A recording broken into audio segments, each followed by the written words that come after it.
Quando Deus traz a dor à tona, capítulo 5. Assim que Benjamim foi trazido pelos irmãos, isso mexeu profundamente com o coração de José. Diz o texto bíblico que, ao vê-lo, José se apressou e procurou onde chorar, porque se movera no seu íntimo para com seu irmão, entrou na câmara e chorou ali. Gênesis 43, 30.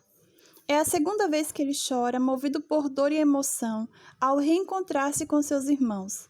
Não podemos nos esquecer de que foi muito difícil para o pai Jacó liberar o seu filho Benjamim para ir na companhia dos irmãos até o Egito, conforme a imposição feita pelo homem forte daquela nação. O pai temia sofrer de novo mais uma terrível perda. José havia dito que os irmãos só teriam o direito de reaver Simeão caso trouxesse o caçula da família. De início, Jacó relutou muito e não permitiu. Rúben, o filho mais velho, foi o primeiro a interceder junto ao pai, abrindo mão inclusive da vida de seus 2 filhos caso não trouxessem Benjamim de volta. Sua súplica, porém, não surtiu efeito. Gênesis 42, 37 e 38. O tempo foi se passando e o texto bíblico diz que a fome persistia gravíssima na terra. Gênesis 43, 1. Jacó então chamou seus filhos para irem ao Egito em busca de suprimento. Os filhos mais uma vez relataram que não haveria jeito, pois o governante lhes havia determinado que lá somente voltassem com o irmão mais novo. Judá, um dos filhos, levantou-se e se pôs a persuadir o pai, e diferentemente de Rúben, ofereceu-se a si mesmo, caso não trouxesse Benjamim de volta ao pai. Eu serei responsável por ele, da minha mão o requererás. Gênesis 43, 9. Jacó, então, não tendo alternativa, entregou o filho caçula aos demais para que fossem ao Egito em busca de mantimento e para que trouxessem Simeão de volta. Ao chegarem ao Egito, José convidou-os para uma refeição consigo. Simeão foi, então, posto em liberdade. Não se sabe dizer qual foi a duração desse aprisionamento de Simeão, mas deve ter se passado um tempo considerável, visto que José precisou lhes perguntar se seu pai havia falecido no interregno das 2 viagens. Versículo 27. Como já foi observado, José ficou profundamente emocionado ao ver Benjamim. Creio que a refeição passou bem apertada em sua garganta, talvez tenha sido o almoço mais difícil de ser comido, pois dor, lágrima e saudade se misturavam. Mas José procurou manter-se ao máximo isento de emoções diante de seus irmãos. Assim que acabaram de comer e se prepararam para partir, José secretamente chamou um de seus mordomos e lhes deu ordens para pôr dentro do saco de mantimento do mais novo um copo seu de estimação. Depois que os irmãos partiram, sem que tivesse alcançado uma grande distância, José mandou que o seu oficial ao encontro dos irmãos para que lhes perguntassem pelo copo, questionando-os: Por que pagaste mal por bem? Não é este o copo em que bebe o meu senhor e por meio do qual faz as suas adivinhações? Procedestes mal no que fizestes. Os irmãos desesperados puseram-se a se defender de todos os modos, sem saberem ao certo o que dizer. Então um dentre eles declarou, e todos concordaram que aquele dos teus servos com que o copo for achado morra, e nós ainda seremos escravos do meu senhor. Gênesis 44, 9. Que terrível juramento, pois, para a infelicidade deles, o copo estava justamente no saco de mantimento de Benjamim. Então rasgaram as suas vestes, diz o versículo seguinte. Todos estavam desesperados. O que iriam dizer ao pai? Como voltar agora para Canaã e dizer-lhe que o seu segundo filho, com Raquel, agora também estava morto? O desespero tomou conta de todos, a mão de Deus parecia pesar sobre eles. A oração dirigida pelo Espírito Santo. A partir de agora, o relato bíblico revela-nos uma das intercessões mais comoventes e brilhantes de que temos notícia. O mesmo Judá que prometeu entregar a sua própria vida caso não trouxesse Benjamim de volta, é quem irá se colocar diante de José para interceder pelo irmão. Creio que a intercessão de Judá é um excelente modelo de como o Espírito Santo pode sondar nossas dores e tratar dos nossos traumas.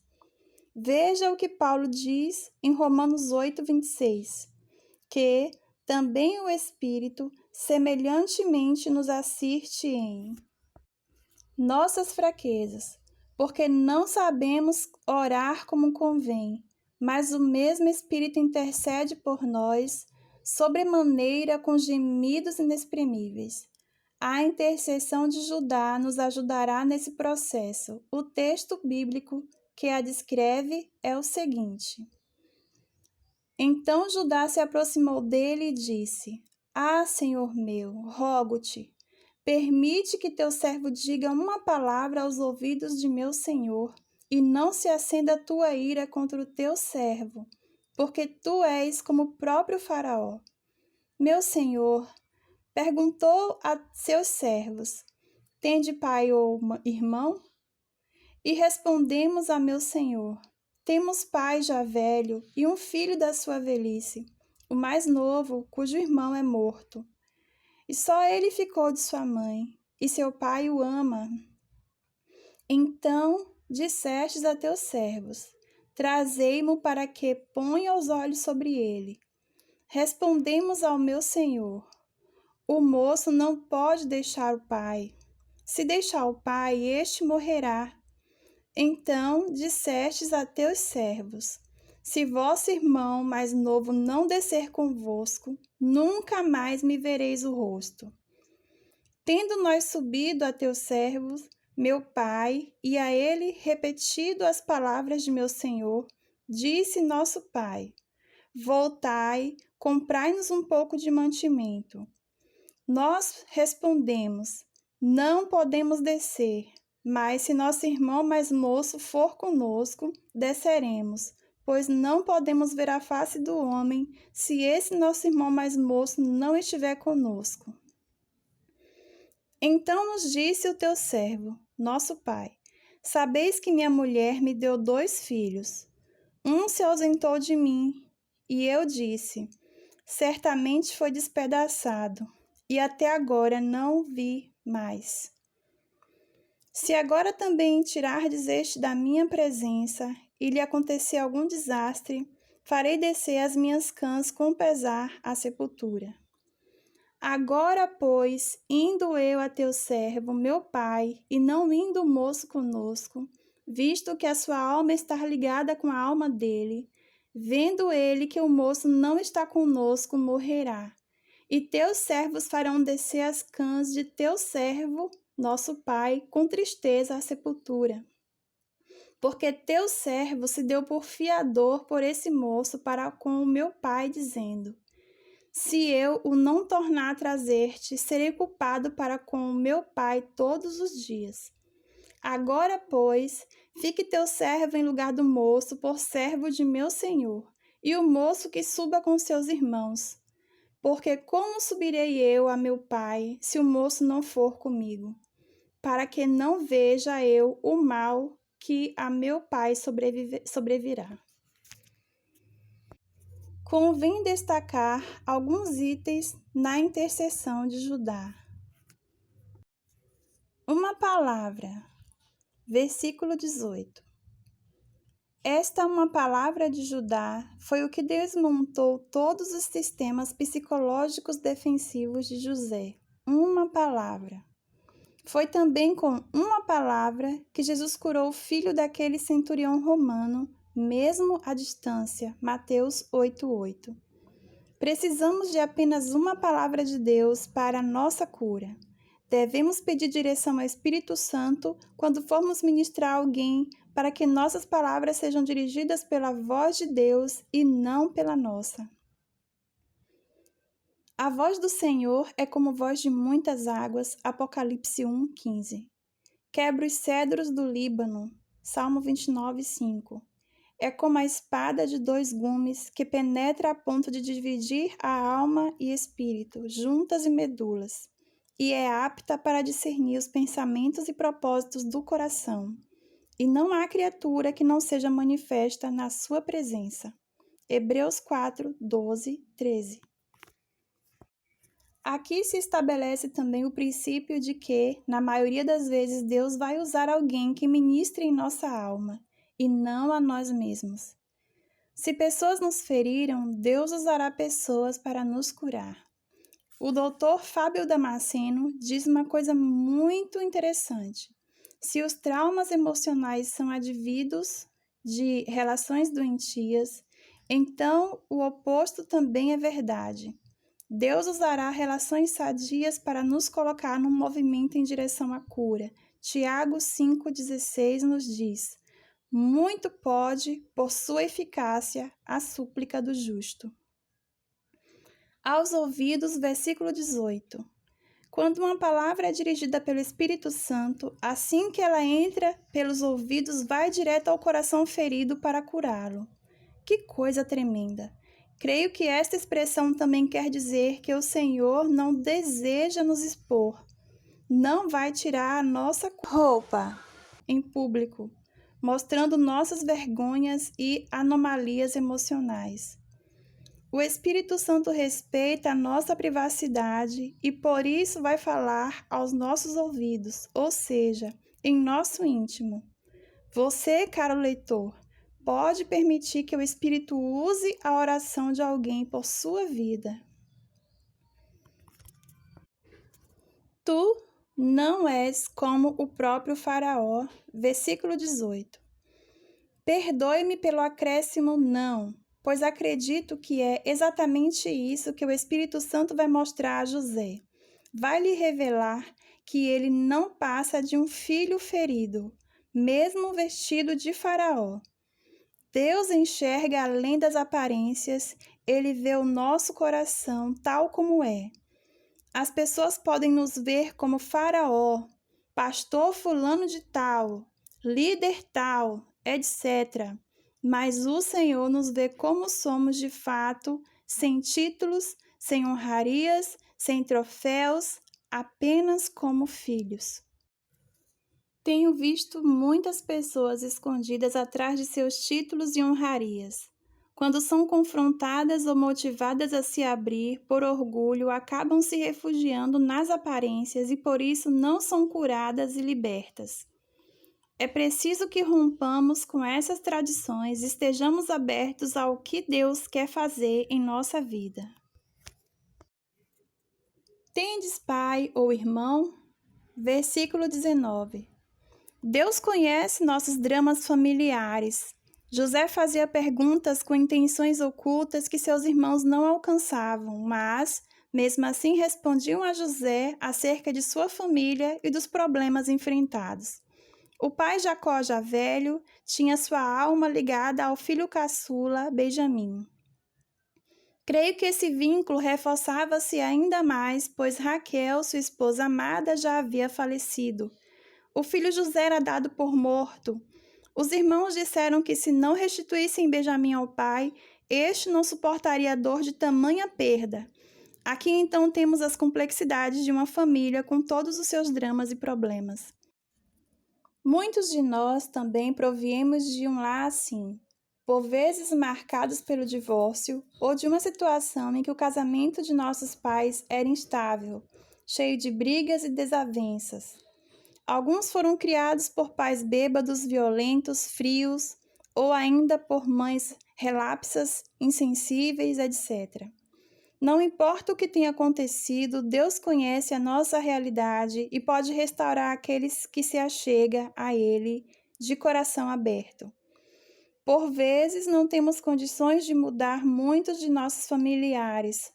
Posso afirmar até mesmo que nem mesmo o próprio Deus poderá fazer muita coisa se não vir neles um arrependimento genuíno. A verdade das boas novas, segundo Isaías, foi entregue aos quebrantados, Isaías 61:1. O Evangelho pouco poderá fazer em relação aos que permanecem duros e incrédulos, e isso explica por que muitos não são mudados e transformados. Evidentemente, isso não nos isenta de orarmos por eles, pedindo a Deus que os convença do erro, João 16:8. Caso se abram, Deus poderá operar tal milagre. Atos 2:37. Um outro fator de transformação é que nós mesmos nos dispomos à mudança, pois assim, por meio da nossa vida e do nosso exemplo, Deus terá como operar nos familiares endurecidos. Às vezes, o que deveríamos fazer, ao invés de ficarmos exigindo que os outros mudem, é mudarmos a nós mesmos de modo a termos uma atitude mais pacífica, amorosa e perdoadora. Devemos compreender também que as pessoas são o que são. Podem crescer e melhorar, mas nunca vão deixar de ter as suas fraquezas e peculiaridades. É a graça de Deus que nos capacita a suportar os erros das pessoas com quem convivemos. Mas não devemos nos esquecer, é esta mesma graça que nos capacita a conviver com as nossas fraquezas e debilidades. Um se ausentou de mim, e eu disse, certamente foi despedaçado, e até agora não mais o vi. Versículo 28. Nessa parte da intercessão de Judá, há uma clara referência à tragédia ocorrida na vida de José. Anteriormente já havia se referido a ele como o irmão morto, versículo 20.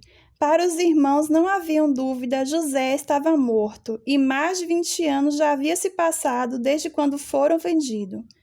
Lembremos-nos da conversa que tiveram quando foram acusados de espiões, quando deduziram que Deus lhes estava requerendo o sangue do irmão. Vedes aí que se requer de nós o seu sangue. Gênesis 42, 22. Por certo, através dessas palavras, o Espírito Santo está tocando nos episódios trágicos na vida de José. Talvez agora ele tenha se lembrado de quando seus irmãos intentaram contra a sua vida, quando foi despido, colocado numa cisterna e então vendido como um escravo qualquer. José sabia naquele dia que eles queriam livrar-se dele e que, mesmo que não o matassem com as próprias mãos, por via indireta estavam entregando a sua vida à completa ruína. Há em nossa vida eventos trágicos que precisam ser rememorados na presença de Deus com a ajuda de um conselheiro cristão capacitado nesse ministério. Tais situações que precisam ser curadas por Deus são como nós que amarram a nossa existência e o nosso crescimento emocional. São aqueles ratos mortos de que falei em capítulos anteriores. Se esses traumas não forem verbalizados, chorados e revelados a um conselheiro em oração, é possível que vagarosamente eles venham a destruir e minar muitas áreas da nossa vida. Enquanto não fizermos isso, esse lixo emocional poderá estar apodrecendo em nosso interior. Fique teu servo em lugar do moço, versículo 33. Judá agora foi ao cerne da questão, oferecendo-se em lugar de Benjamim.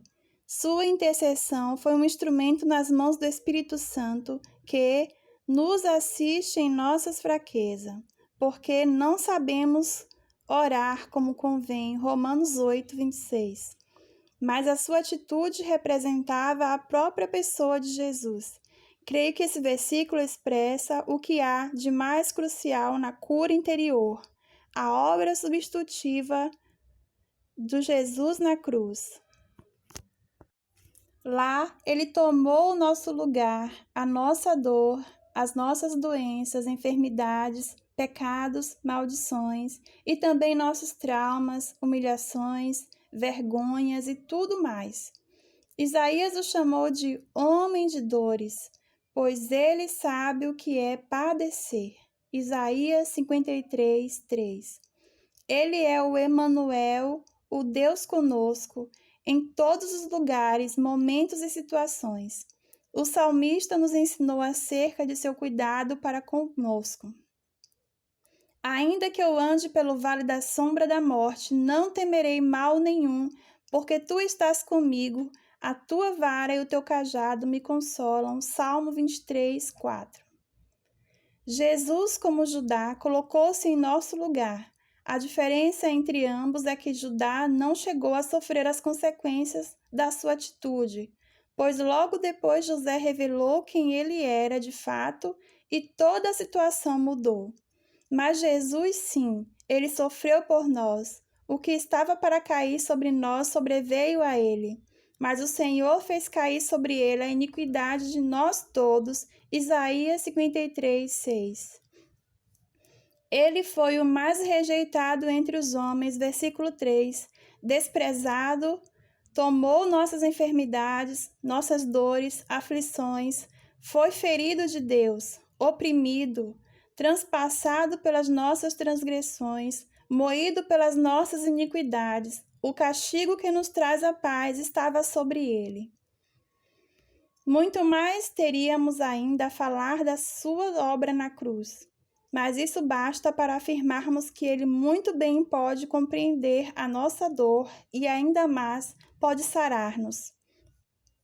Podemos então dizer que a cura interior é a experiência interior de termos Cristo levando sobre si nossas dores e feridas emocionais. Isso já aconteceu na história da humanidade, precisa acontecer agora em nosso coração. Lembro-me aqui de quando orei por uma mulher que me contou seus duros problemas e sofrimentos. Foi uma ministração muito bonita, pois ela teve os olhos abertos por Deus e teve a oportunidade de ver o que Jesus estava fazendo em sua vida, nos momentos da sua dor. Mais lindo ainda foi quando ela me disse que Jesus estava indo embora com um pacote na mão e eu perguntei: "Um pacote? Mas o que é isso?" Ela imediatamente me respondeu: "Ele embrulhou os meus traumas e agora os leva embora." Fiquei emocionado com esse relatório. Creio que esta mesma cura está à disposição de todos nós, pois Cristo já se colocou em nosso lugar. Não precisamos mais ficar penando por causa do nosso passado, por coisas das maldições, das dores, das rejeições. Vamos entregar tudo a Ele e dizer: "Obrigado, Senhor, pela Tua obra na cruz, eu entrego tudo a Ti." A atitude de Judá foi tão extraordinária perante Deus que, como vemos revelado na Bíblia, seria dele que viria a raiz de Davi, o leão da tribo de Judá, Jesus Cristo. Não foi a linhagem de José e nem de seus filhos que seriam honradas nesse modo. Sendo assim, não é também a raiz de Raquel que viria o Messias, mas de Lia, mãe de Judá. Mateus 1:3. A esposa que não era tão bela e nem o foco das atenções do marido. Que mistério é esse? Isso me traz a lembrança do texto de Provérbios 31:30. Enganosa é a graça e vã a formosura, mas a mulher que teme ao Senhor, essa será louvada.